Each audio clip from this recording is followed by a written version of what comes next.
Olha lá e vai ser assim. Opa! Essas palmas lá em cima.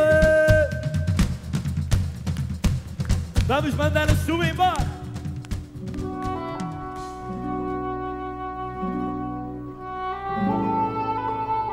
Avant de nous aventurer au Portugal, nous passons toujours une petite journée dans le désert des Bardenas. 1000 hectares, déclarés réserve de la biosphère par l'UNESCO. Les Bardenas sont célèbres pour leurs paysages spectaculaires et aussi singuliers. C'est un paysage semi-désertique qui cache quand même des richesses naturelles qui nous surprennent à chaque visite.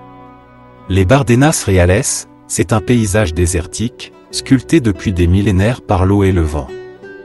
On distingue plusieurs régions. El Plano, la partie la plus au nord, terre agricole, séparée par une haute falaise de presque 20 km le long de la Blanca. Bornée à l'est, par l'embalse d'El Ferial. Moins visitée, c'est une région pleine de charme. Bardena Blanca, au centre, autour du polygone de tir, la partie la plus parcourue, en voiture, avec les reliefs les plus typiques, Piscra, Ralón, Tres Hermanos, et surtout Castille de Tierra, une magnifique cheminée de fée, devenue le symbole des Bardenas. Bardenas Negra, au sud, avec les réserves naturelles de Rinco del Bu au nord, et Las Quedas au sud. Traversée par la NA 125, Tudlaeja de Caballeros, autrefois chemin de transhumance. Elle culmine à 600 mètres d'altitude. Avec aussi des secteurs boisés, Imbria et Nasa Alta, où se mêlent Pin d'Alep et Chêne Kermès. Une piste permet de rejoindre l'ermitage de Sancho Abarca.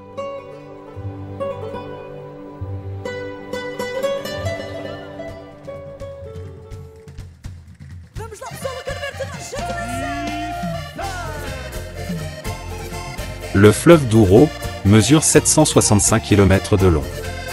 Il prend sa source dans la Sierra de Urbión, au nord du centre de l'Espagne.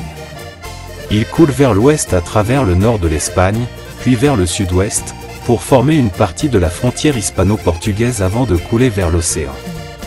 Malgré des influences continentales, le régime méditerranéen s'impose avec des étiages très marqués, de juin à septembre, mais aussi des crues terribles qui ont pu dépasser 15 000 m3 par seconde.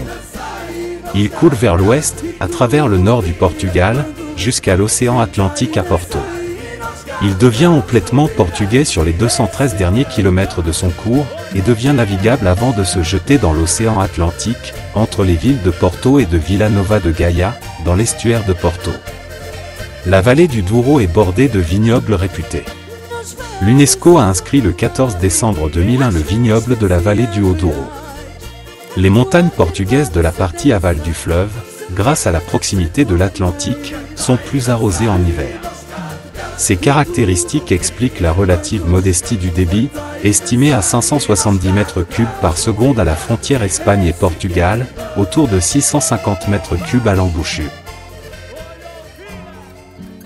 La Serra da Estrela, montagne de l'Étoile, est une chaîne de montagnes, où se trouve le point culminant du Portugal continental, à un 993 mètres, situé dans la région homonyme, Beira Baixa. Elle est couronnée d'une tour de pierre mesurant 7 mètres de hauteur, ce qui parfait la hauteur symbolique de 2000 mètres. Le Mondego, le plus grand fleuve entièrement portugais, prend sa source dans ces massifs.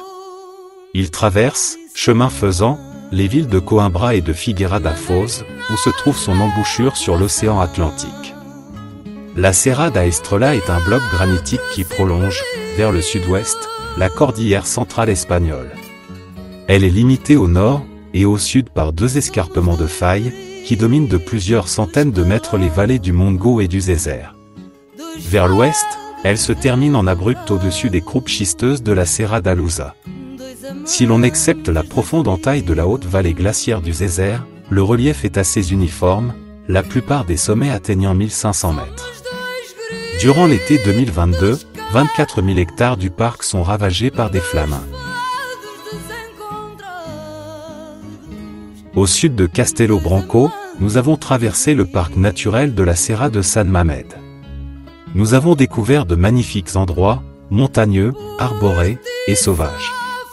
Il me semble, hélas, que des incendies, un an plus tard, ont dévasté une partie de ce lieu superbe.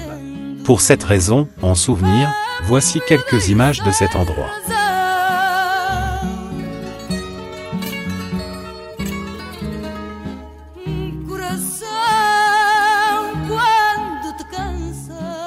Nous sommes maintenant dans la région de Lagos, Sagres, comme la bière du même nom, et Saint-Vincent, dans la région de l'Algarve. Lagos est une ville portugaise, située dans le sud de l'Algarve, à l'embouchure de la Benezafrim. La ville est située à environ 35 km à l'est du cap de Sagres, le Finistère sud-ouest de l'Europe. Lagos est un vieux port maritime, dont l'histoire remonte à plus de 2000 ans. Le cap Saint-Vincent est un cap dans la circonscription de Sagres, dans la région de l'Algarve. Un monastère, puis un phare ont été construits sur le site du cap Saint-Vincent. On y trouve aussi les vestiges d'une fortification datant du XVIe siècle.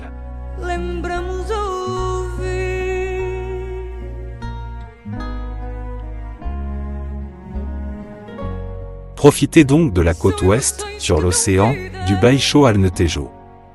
L'Alentejo, ce sont des plaines, des vignes, des oliveraies, des chênes lièges, mais aussi une côte avec des plages, et des criques qui comptent parmi les plus belles, et les plus naturelles d'Europe.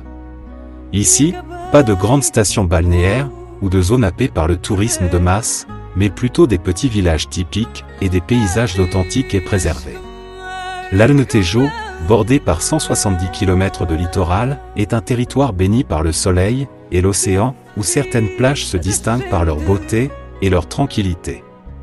L'Alentejo compte également la plus longue langue de sable d'Europe, qui s'étend sur près de 70 km, de Troia à Sines.